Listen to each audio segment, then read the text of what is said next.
Lamborn is recognized for 3 minutes. Thank you, Mr. Speaker. And I want to thank Representative Mike Kaufman and Representative Ed Perlmutter for leading this time this morning.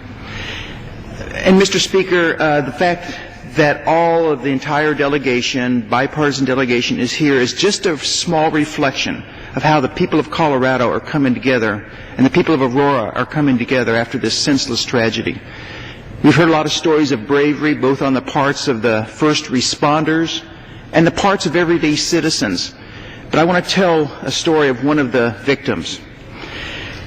I'd like to share the story of Caleb Medley.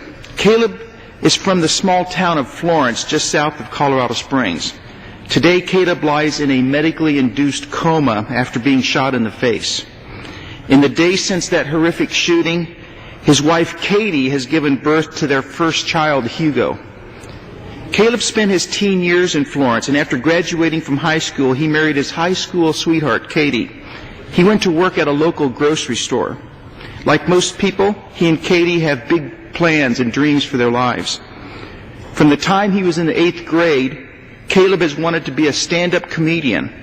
Katie wants to work in veterinary medicine. The young couple moved to the Denver suburb of Aurora to pursue their dreams. On July 18th, just 2 days before the shooting, Caleb appeared at the Comedy Works and did well enough to advance to the next round. And he and his wife Katie were looking forward to their baby's birth a few days later. But before little Hugo could be born, Caleb and Katie made the fateful decision to go out one last night before becoming parents.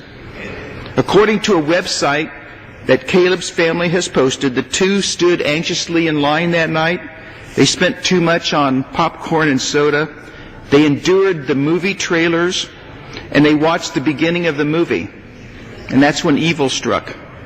Evil came to them through a man that opened fire in that movie theater. Katie and baby Hugo made it out uninjured. But Caleb was struck in the face by gunfire. Caleb has lost his right eye, has some brain damage, and doctors have put him in a medically induced coma. So, Mr. Speaker, I ask that the people of America would be praying for Caleb and his family. We are pulling for you, Caleb, and for all the victims of this senseless tragedy. I yield back.